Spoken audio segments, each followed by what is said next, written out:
Good day, everyone. Today, we're diving into the April 2026 Telegram Blockade upgrade incident. We'll analyze how AI-powered Deep Packet Inspection, or DPI, targeted Telegram MTProto proxies, specifically identifying that obfuscation-free MTProto proxies are no longer viable. We'll also share two community-verified solutions to keep your Telegram connection stable. This is a joint effort from our Network Security Privacy Analysis Technical Research team, focusing on encrypted traffic and network security research. The incident we're discussing took place across Russia on April 1, 2026. Let's start with what we'll cover today. First, we'll set the stage with an introduction to the familiar disconnection issues many faced, but with an unfamiliar AI-powered enemy behind them. Next, we'll break down the technical core of the April 2026 blockade, explaining how AI-driven DPI spots proxy traffic through TLS stack and TCP behavioral fingerprints. Then, we'll walk through two community countermeasures. First, the MTG 2.2.8 fingerprint fix, including its technical updates that evade AI detection. Second, the dual-layer proxy architecture that uses domestic MTProto plus VLESS and reality tunneling to keep traffic off international routes. Finally, we'll give you a guide to choosing between these solutions and share our conclusions on what's ahead. Let's begin with our introduction, a familiar loss of connection, but an unfamiliar enemy. On April 1, 2026, users across Russia faced massive failures with Telegram MTProto proxies. This wasn't just slow or laggy service connections couldn't even complete a handshake, leaving users completely locked out. Here's the paradox: users had the same VPS, and while MTProto on port 443 failed entirely, VLESS Reality on that exact same port worked perfectly. That told us this wasn't a simple IP ban. All the traditional workarounds stopped working too, changing IP addresses, switching ports, replacing hosting providers, none of it helped. The enemy had evolved beyond static blocking. The real culprit? A full upgrade to AI-based protocol fingerprinting.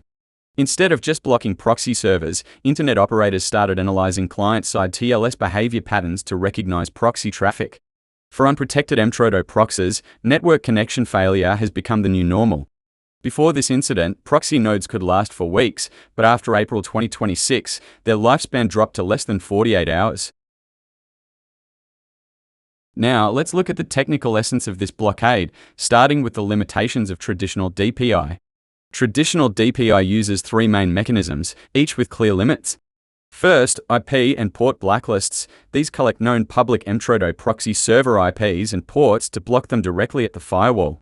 It works for static nodes, but fails against dynamic or private IPs, as it only targets server infrastructure. Second, SNI whitelists. These only allow TLS handshakes that include approved domain names in the server name indication field, blocking unrecognized domains to restrict unauthorized proxy access. This targets the domain handshake process.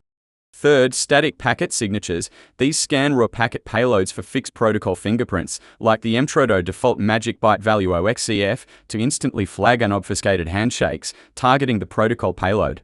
But there's a loophole: fake TLS obfuscation, using secrets prefixed with EE, wraps MTProto traffic inside a standard TLS 1.3 client hello. Since it mimics legitimate HTTPS traffic perfectly, traditional DPI can't find static signatures, can't block the whitelisted SNI, and has no choice but to let the traffic pass. Now, let's move to how AI-powered DPI sees through this obfuscation, marking the evolution of deep packet inspection. Let's compare traditional DPI with AI-enhanced DPI. Traditional DPI focuses on static signatures like IP, port, and magic bytes, is completely blind to fake TLS obfuscation, and passively blocks proxy server IPs. AI-enhanced DPI, on the other hand, focuses on TLS handshake fingerprints and behavior, can distinguish Telegram traffic from standard browser traffic, and actively injects client-side RSD packets to disrupt connections. There are four core AI fingerprint targets it uses. First, Cipher Suites. Telegram prioritizes less common suites like AES 256 GCM over browser defaults. Second, Grease values. Telegram uses fixed or predictable patterns instead of the true randomness standard browsers use. Third, Extension Order. The specific sequence of TLS extensions in Telegram traffic differs from that of Chrome or Firefox. Fourth, TCP behavior. It analyzes unencrypted features like keep alive intervals and window sizes. The core paradigm shift here is that AI no longer cares about what clothes your traffic wears, meaning encryption obfuscation. It watches how your traffic walks, focusing on behavioral fingerprints. Let's continue exploring the technical essence, how the blockade shifted from blocking servers to disconnecting clients with an active client disconnection mechanism. Here's how the 2026 DPI upgrade actively targets and terminates client connections. First, TLS fingerprint identification. AI-powered DPI analyzes the client's TLS handshake, including cipher suites, grease values, and extension order, to instantly detect Telegram's unique TLS stack. Second, forged TCP RSD injection. Once it identifies the traffic, the DPI system actively injects forged TCP reset packets to both the client and the proxy server during the handshake phase. Third, immediate connection drop. The connection is severed right away. The probability of successful termination follows this formula. P drop is approximately equal to 1 minus 1 minus PRSD raised to the power of n, leaving proxy nodes completely unusable. This shift dropped node lifespan from weeks to less than 48 hours, and importantly, the attack now targets the client side with active RSD injection. Now, let's look at our first countermeasure, the MTG 2.2.8 project, a fingerprint-level defense. MTG is a highly focused open-source MTProto proxy implementation for Telegram, and it's currently the most actively maintained open-source tool built specifically for countering DPI. Its anti-DPI design philosophy is built from the ground up to evade deep packet inspection using fake TLS, random SNI generation, and multiple obfuscation modes that mimic legitimate HTTPS traffic. Version 2.2.8 was an emergency response, released within 1 week after the April 2026 blockade, specifically addressing the fingerprint vulnerabilities exploited by AI-powered DPI systems. Its key updates include dynamic grease values to eliminate fixed cipher suite patterns that AI models memorize, a browser-grade TLS stack that mimics Chrome and Firefox handshake fingerprints exactly, and TCP behavioral hardening with BBR congestion control plus timeout randomization. For context, the MTG GitHub repository has over 2.8 thousand stars, runs on the MIT license, and its latest release is version 2.2.8. Let's dive deeper into the core updates in MTG 2.2.8, all focused on fingerprint-level security enhancements. First, dynamic random grease values. The server hello no longer sends fixed grease values. Instead, it uses dynamic random generation to counter DPI rules based on static grease patterns, directly addressing fixed grease detection. Second, browser-aligned cipher suites. It removes uncommon cipher suites, keeping only combinations that are common in browsers, eliminating heuristic detection based on anomalies in cipher whitelists. Third, dynamic certificate noise. It fine-tunes certificate chain order and extension fields for each handshake, preventing AI from memorizing static certificate features and stopping static certificate fingerprinting. Fourth, custom handshake timeout. A configurable handshake timeout replaces the fixed 60-second default, eliminating behavioral analysis based on predictable timeout patterns. Fifth, TCP BBR congestion control. It enables the BBR algorithm with optimized user timeout settings, normalizing retransmission patterns that previously revealed weak network behaviors and countering TCP pattern analysis. Sixth, TCP not sent low at buffer. It adjusts the send buffer low watermark to reduce small packet aggregation delays, eliminating packet size pattern fingerprints from buffer behavior. With all these updates, MTG 2.2.8 closes all major fingerprint vulnerabilities exploited by AI-powered DPI systems, achieving complete JA3S fingerprint parity with Chrome 132. Now, let's evaluate the effectiveness of MTG 2.2.8 based on performance and community validation. First, verified TLS handshake identity. The JA3S fingerprint matches 100% with Chrome 132. That means the client-side TLS stack is fully aligned with standard Chrome browser traffic, successfully bypassing heuristic DPI rules by matching cipher suite orders and extension patterns. Second, active noise calibration. It uses dynamic feature randomization, meaning there are zero static signatures. The standard deviation of noise is greater than the detection threshold, so it fine-tunes certificate chain order and extension fields during each handshake, preventing AI-based DPI models from memorizing static certificate features and blocking the connection. Third, stable node survival rate. Self-hosted private nodes have achieved continuous uptime of 30 or more days. By bypassing active DPI client disconnect attacks, MTG 2.2.8 ensures long-term availability for personal use. Moving to our second countermeasure, the core insight behind the dual-layer architecture, focusing on geographic DPI bypass and routing logic. There's a strategic gateway vulnerability to exploit. Russia's TSU DPI equipment is almost exclusively deployed at international internet exchange points, like MSKIX. This means domestic intra-Russia traffic completely bypasses these deep inspection checkpoints. The probability of DPI inspection for domestic traffic approaches 0, while the probability for traffic passing through gateway points approaches 1. This is border-only DPI filtering. Deep packet inspection is highly concentrated at the nation's digital borders, leaving internal routing unmonitored. That's the foundation of the dual-layer architecture. By splitting the proxy into a domestic hop and an encrypted international tunnel, MTProto's signatures never cross the border.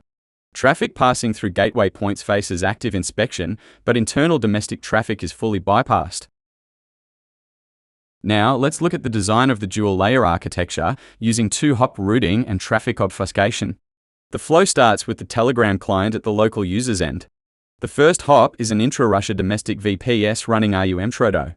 Since this traffic stays within the domestic network, it completely avoids passing through international gateway TSU inspection points like MSKIX, so the probability of DPI detection is approximately 0, fully bypassing deep TSUAI DPI inspection. The second hop uses a VLESS Reality encrypted tunnel to an overseas egress server. All cross-border MTProto traffic is fully encapsulated in this tunnel, and the outer layer mimics the TLS handshake of a legitimate public website, making it completely indistinguishable from normal browser traffic, evading AI fingerprint identification at the international gateway with a TLS fingerprint identical to Chrome 132. Finally, the traffic is decrypted to direct TLS and sent to the official Telegram server destination. Let's go over the advantages and deployment recommendations for the dual-layer architecture. It has 3 core advantages. First, no MTProto feature exposure. Cross-border links use VLESS Reality tunnel encapsulation, so DPI can't pass the inner MTProto payload through the fully encrypted outer tunnel, making traffic identification impossible. Second, extended node lifetime. Public shared nodes run stably for an average of over 6 months, far exceeding the 48-hour survival of direct connection MTProto proxies. Third, native client compatibility. No third-party proxy clients are needed. Users just add the domestic MTProto address in official Telegram settings to use the service normally. Now, deployment recommendations. First, server selection. Deploy the intra-Russia MTProto on mainstream civilian cloud platforms that offer regular domestic services. Avoid small niche VPS vendors that are subject to frequent audits. Second, reality certificate configuration. Select high-traffic mainstream domain names as reference reality certificates, eliminating TLS fingerprint differences and ensuring fully browser-like behavior. Third, connection limit setting. Limit the maximum simultaneous connections per domestic MTProto instance to below 200, preventing abnormal aggregated traffic characteristics that could trigger detection. A pro tip, monitor traffic patterns regularly and rotate reality certificates every 3 to 6 months for optimal stealth. Now, let's walk through a solution selection guide with tailored strategies for different deployment scenarios. First, option A for personal use, MTG 2.2.8 deployment. This is best for individual users who want a quick, cost-effective, straightforward setup to restore personal Telegram access. It's ultra-low cost, requiring only a single, inexpensive overseas VPS, no secondary routing or domestic relay servers needed. It takes just 10 minutes to set up with a simple Docker-based installation and minimal configuration, perfect for non-technical users. It uses client-level obfuscation to emulate standard browser TLS fingerprints from Chrome 132, evading heuristic DPI detection.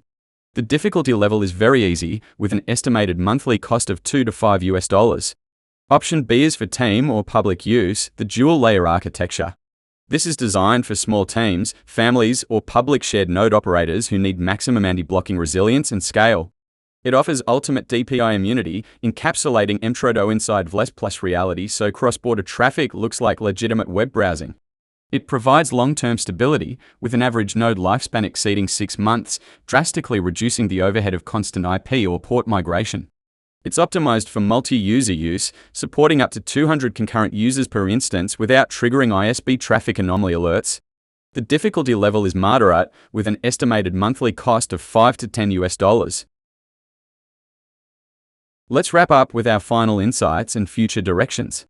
First, key takeaways. The 2026 AI DPI upgrade has rendered outdated, unoptimized free public MTProto proxies obsolete, but that doesn't mean MTProto technology is dead. Stable Telegram connectivity is still achievable through 2 proven approaches. The first is fingerprint optimization. MTG 2.2.8 eliminates TLS stack and TCP behavior fingerprints, making proxy traffic indistinguishable from normal browser traffic.